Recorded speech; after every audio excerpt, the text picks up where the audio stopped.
According to the legend, a rumble in the ground caused a rift in the cemetery and a mysterious man appeared from it. The man claimed to be the king of a prosperous kingdom and that the kingdom is currently occupied by a malicious magician. He further announced that whoever defeats this magician can take everything his kingdom has to offer, and with this, he vanished into thin air. In the present, Laios and his party are battling a red dragon in the dungeon. He is confident that they can defeat the dragon, but amidst the battle, he realizes that all of them are hungry since they lost all their supplies in some trap. He schemes to turn back to get some food after defeating the dragon as suddenly, Fallon pushes him away. This shocks Laios as he wonders if they have cast a confusion spell on her, but much to his surprise, the red dragon devours Fallon right before his eyes. Laios finally snaps back into reality as he notices that all of his comrades are dead. Before getting completely devoured, Fallon activates her spell that transports all of them outside the dungeon excluding herself. As Laios wakes up, Marcel approaches him and informs him that they cannot locate Fallon, which makes him realize that Fallon basically sacrificed herself and informs Marcel regarding this. Laios believes that they can still save her if they go back to the dungeon, but Marcel informs him that they have lost all their remaining supplies. In the meantime, Chilchuk also appears at the spot, breaking the news that they have lost their other two members as they resigned. Hearing this, Laios ponders if they can recover enough money by selling their equipment, but it is still not enough.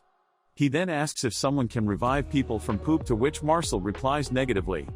Suddenly, Marcel's stomach growls and they decide to get some food even though they are short on money. Upon reaching the town, Marcel and Chilchuk are thinking about all the delicious food they can eat as Laios suggests that they leave the party and stay behind. He suggests that it would be better if he enters the dungeon alone. This way they can save money and also he can sneak besides monsters. Hearing this, Marcel and Chilchuk also volunteer to go as Fallon is their comrade as well. Laios confirms once again if they really want to go and both of them agree. Upon reaching the dungeon, Laios reveals that they will secure food from the dungeon, which shocks Marcel.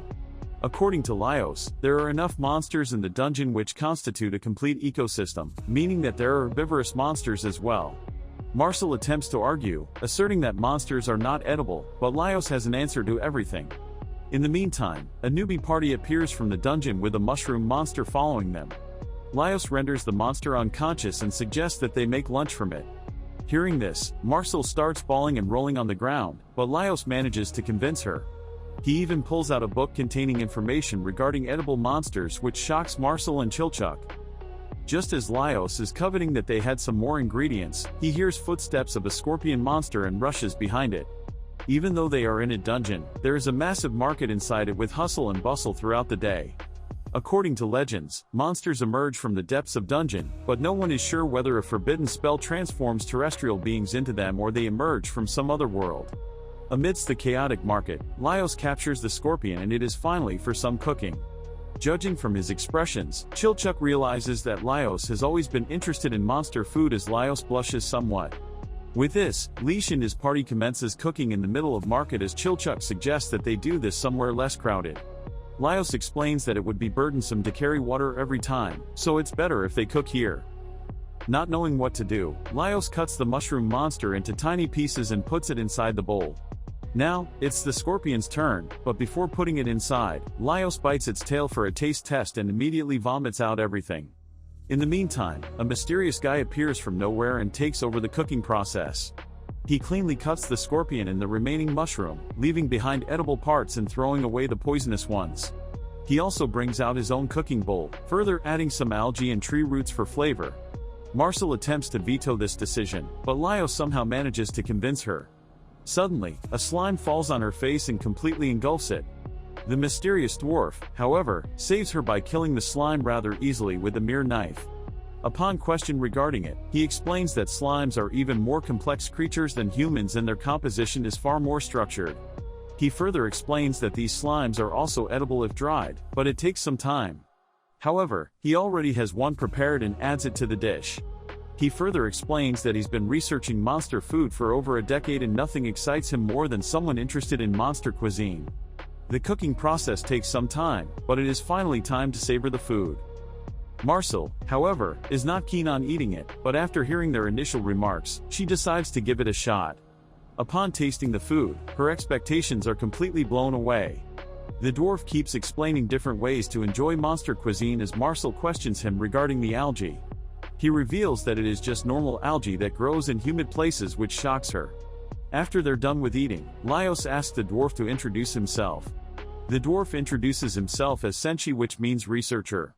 Laios and the others also introduce themselves, revealing that they are looking for their comrade that got devoured by a red dragon. Senshi assures him that red dragons have a slow metabolism, so there's a possibility that she is still alive. He then asks if he can accompany them, and Laios welcomes him to their party.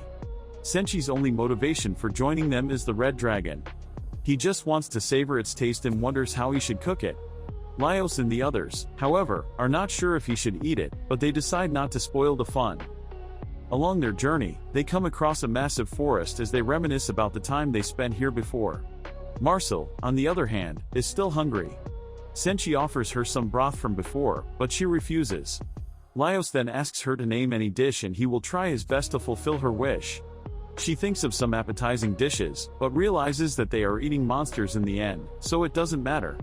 Chilchuk then inquires about the monsters living here as Laios surprises that monsters like big bats, giant rats, goblins, and armors live here, but Marcel vetoes all of them.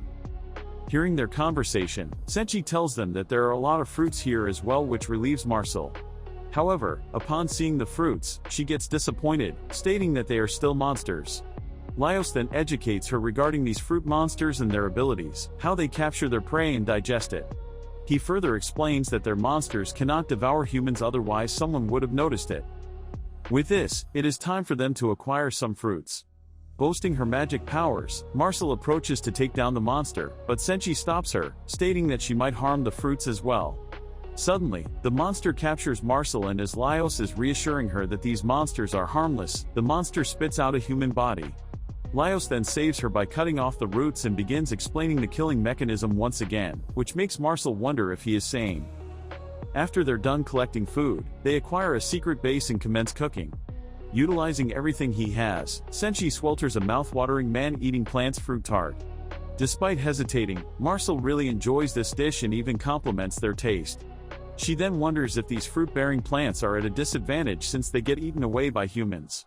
Laios explains that these fruits also help them capture their prey, so it's also advantageous for them.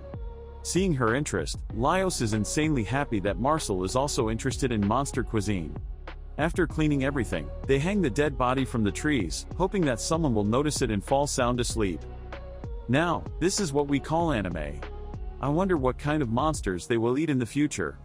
And I'm also worried, the pace they are going at, Fallon might turn into poop. Anyways, make sure to like and subscribe, so you don't miss out on anything.